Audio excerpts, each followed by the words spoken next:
último culto, Deus curava as pessoas. Deus libertava os oprimidos. Deus curava os enfermos. Levantava os caídos. E batizava com o Espírito Santo. Só que o tempo ele vai se passando. E as pessoas elas vão perdendo aquele costume. Eu estava dando uma olhada numa igreja, ali em Atos dos Apóstolos, no seu capítulo 2, a partir do seu versículo 40. Glória a Deus. E tem um mistério naquela palavra. Que quando eles diziam assim, e a igreja crescia. Como é que a igreja crescia? Na doutrina dos apóstolos, nas orações, na comunhão e no partir do pão. Ou seja, tem 4 pilares fundamentais para que a igreja possa crescer e não perder a sua essência. Caso disso, no capítulo 2 de Atos, Pedro está sendo tomado pelo Espírito Santo, está falando sobre a vida e dando testemunho da vida do Pentecoste, da descida do Pentecoste, da festa do Pentecoste, da descida do Espírito Santo. O mesmo Pedro está também no seu capítulo de número 11, se não me falha a memória. Ele é liderança da igreja de Atos. Só que agora, o mesmo está preso, mas tem uma igreja que está. E o texto diz que a igreja fazia o quê? Contínua oração a Deus pela vida da igreja. Ô glória! Então não tem outro meio da igreja estar de pé. Não tem outro meio da igreja vencer. É na oração que a igreja vence. É de joelhos no chão que a igreja permanece.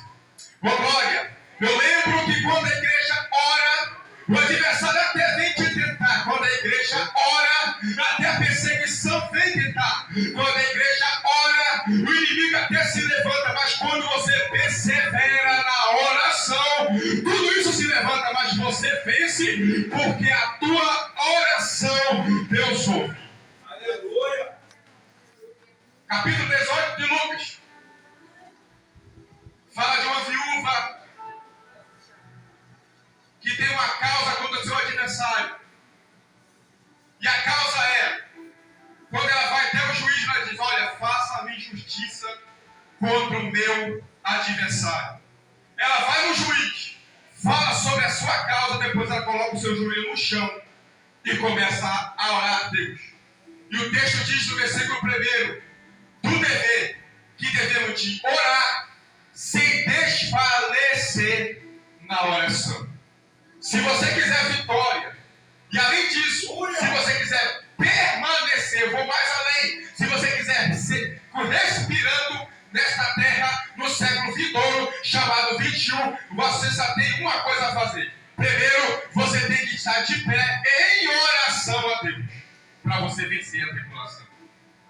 Agora vamos para o texto, e para o contexto. O que está acontecendo aqui? Daniel na cova dos leões. Todo homem de Deus, e toda mulher de Deus, enquanto o Senhor não volta para mim nem para você, nós temos algo a zelar nesta terra. Primeiro é obedecer a sua doutrina, a sua palavra, os seus mandamentos, os seus estatutos, e perseverar na oração. Perseverar na palavra. Perseverar em Deus na caminhada em obediência. Daniel foi sempre um grande homem de Deus. Mas ele destacava, pode observar, que Daniel não está morando em Jerusalém. Não está morando na sua pátria. Não está morando naquilo que ele desejava estar morando. Porque ele foi muito novo, junto com os cativeiros para a Babilônia, e uma das 3 voltas do rei Nabucodonosor, que veio entrar em Jerusalém e levar os utensílios da casa do Senhor, e com ele foram os melhores jovens também para a Babilônia. Observe que Daniel era um jovem e vai servir a Deus e vai ser referência dentro da Babilônia. Não vai se contaminar com os manjares e nem com os pratos que a Babilônia oferece para ele. Diferente de hoje, você vê as pessoas dentro da igreja imitando o mundo para segurar o jovem dentro da igreja. Observe para mim.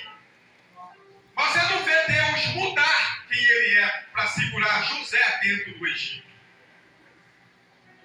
Deus não mudou quem é. Pelo contrário, quem governou o Egito foi José. Não foi José que foi governado pelo Egito. Quem governou a Babilônia foi Daniel. Não foi Daniel que foi governado pela Babilônia. Os dois de pilares, vida com Deus, em joelho no chão e obediência a Deus. Aleluia!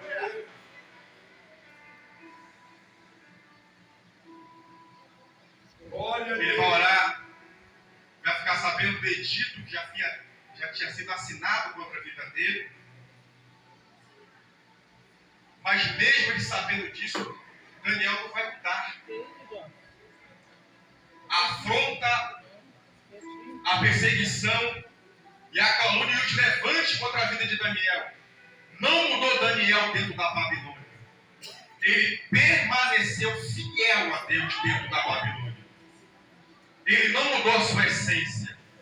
Tanto que o texto está falando, e o contexto também, que quando ele fica sabendo do edito, ele volta para a sua casa.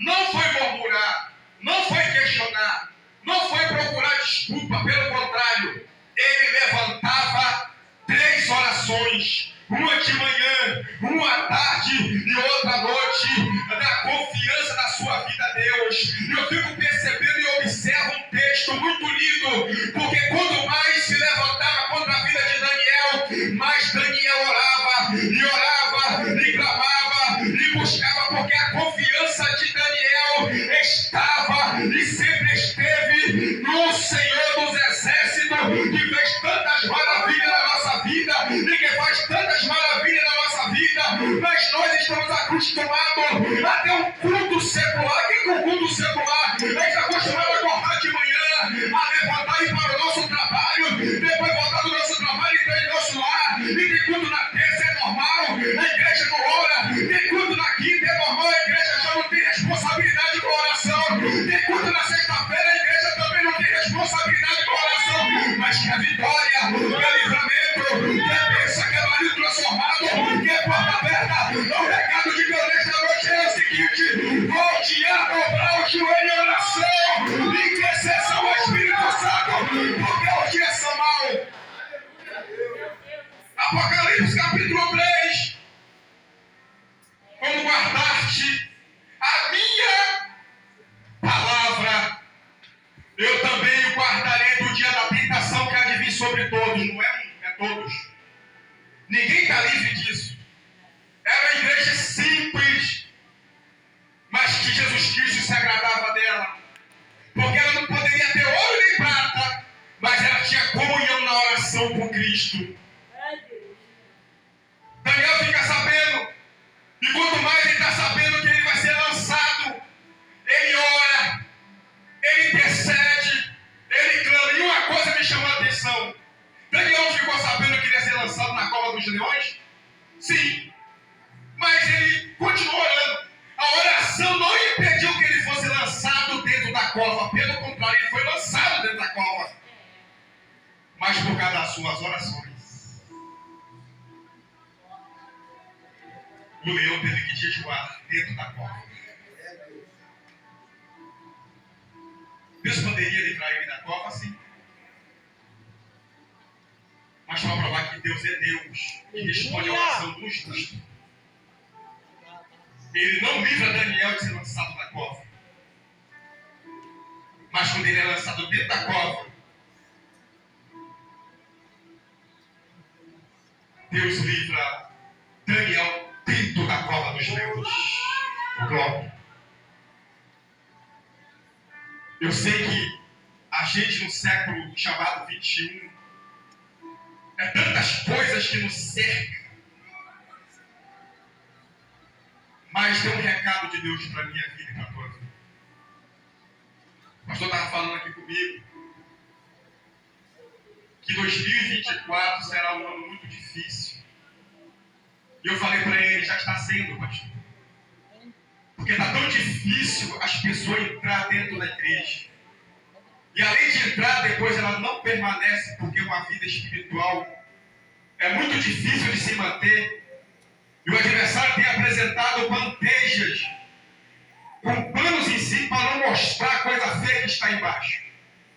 Eu lembro que quando Jesus Cristo começou a fazer milagre, começou a alimentar a multidão, começou a ressuscitar, começou a curar, todo mundo estava com Jesus. Todo mundo seguia Jesus. Todo mundo andava com Jesus. Porque Jesus estava fazendo sinais. Jesus estava fazendo maravilhas. Jesus estava fazendo prodígio. Então estava fazendo aquilo que o povo gostava. Então as pessoas seguiam Jesus não pelaquilo que ele era, mas sim pelaquilo que ele poderia proporcionar para o povo. Daqui a pouco ele ouve a voz do céu. E o pai está falando, para de alimentar e começa a pregar. Para de dar comida e começa a pregar. Para de fazer milagre e começa a pregar. E quando ele começa a pregar a palavra e a doutrina e começa a mandar o povo orar, todo mundo começa a abandonar Jesus. Capítulo 6, versículo 60. Muitos discípulos começam a abandonar Jesus. Mas por que abandona Jesus? Por causa da palavra. Abandona Jesus porque ele parou de fazer alguma coisa para mim e começou a me mostrar o caminho. Que caminho? Eu sou o caminho, a verdade e a vida, e ninguém vai ao Pai senão por Jesus. Este é o caminho. A porta ainda continua sendo estreita, o caminho continua sendo apertado, a porta não recebeu, ainda louvado seja o nome santo do Senhor. Reforma, ela continua sendo estreita, o caminho continua sendo apertado. É a vida do negar-se e quiser. Não é obrigado. Não é obrigado.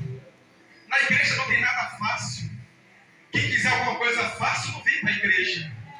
Aqui não é lugar de nada fácil. Aqui é peleja, aqui é luta, aqui é guerra, aqui é vida espiritual, aqui é santificação, aqui é joelho no chão, é boca no pó, é humilhação, é pedindo misericórdia a Deus por mais um dia que o Senhor nos sustentou. Aqui é a graça do Senhor que invade os nossos corações. É o sangue do Cordeiro de Deus que tira o pecado do mundo. É esse mesmo sangue e essa mesma graça que nos mantém de pé. Daniel ora, Daniel suplica, mas ele não é livre de ser lançado dentro da cova. Isso significa uma coisa, que independente da vida espiritual, é santidade que nós temos diante do Senhor. Nós não estamos livres de passar tentação, mas Ele está conosco. Não é um dia, não é 2 dias, não é 3 dias, não é 4 dias, não é 5 dias, não é 6 dias. Ele deixou escritos, todo santo dia eu estarei convosco até a consumação do século. Glória a Deus. Essa é uma época muito difícil, que não tem nada a ver com festa cristã. É a época do comes e bebes. E vai ter de gente desviando por causa de um vinhozinho, por causa do Chester, por causa da rabanada, e Paulo está falando. O reino do céu não é comida e nem bebida, mas é paz, glória. É justiça, glória. É gozo no Espírito Santo. Quem está sentindo essa presença? É Ele que está dizendo, olha, no meu reino não tem Chester, não tem rabanada, lá tem a minha graça, tem a minha presença. Eu sei que as pessoas estão preocupadas com essas coisas, porque agora fica todo mundo preocupado de saber para onde vai, para onde vem, preocupado com comer, com beber, mas Jesus está dando um recado dizendo, olha, não se preocupa com o dia de amanhã, porque o dia de amanhã não pertence a vós, mas pertence ao Senhor. Volte a ter uma vida de oração, volte a ter uma vida de comunhão, vamos voltar a orar também, vamos voltar a ter uma vida sincera, porque a qualquer momento a trombeta ela pode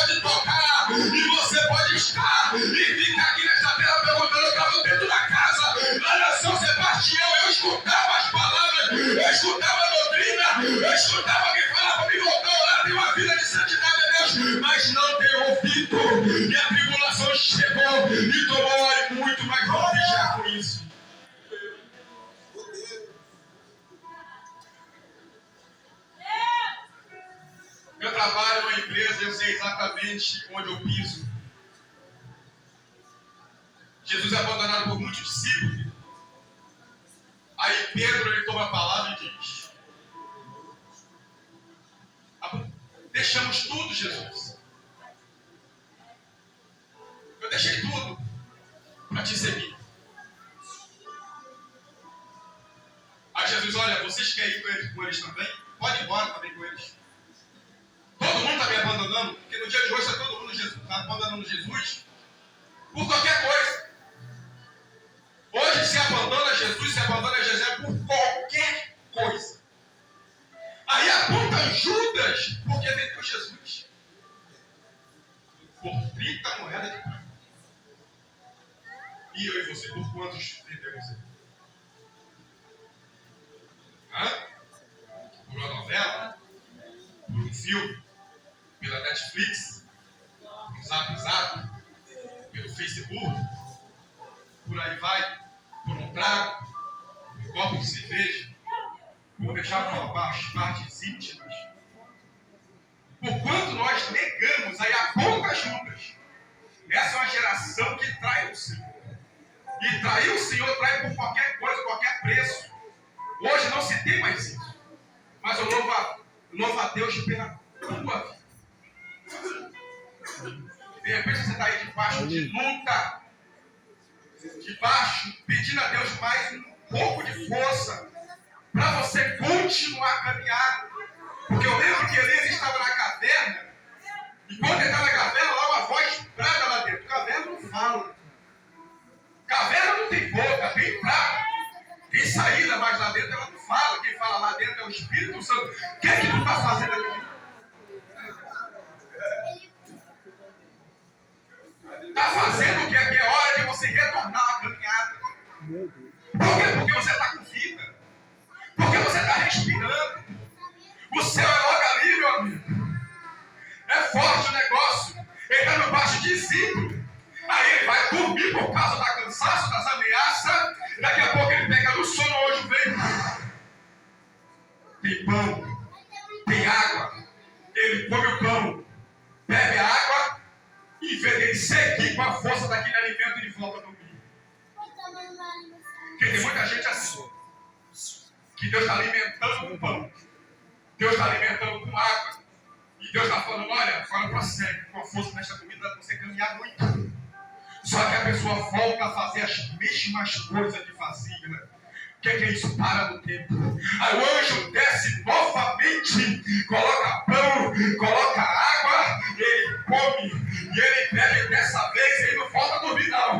Dessa vez ele se levanta, amola a espada e segue para o Horebe de Deus. É noite de você retomar sua caminhada, é na oração, é noite de você retomar sua caminhada na vida com o Senhor. E não recebe da parte de Deus esta noite. Recebe o que, evangelista? Graça de Deus. Recebe o que? Pão, palavra, doutrina. Recebe aí a graça, a misericórdia, a piedade, para você não fraquejar.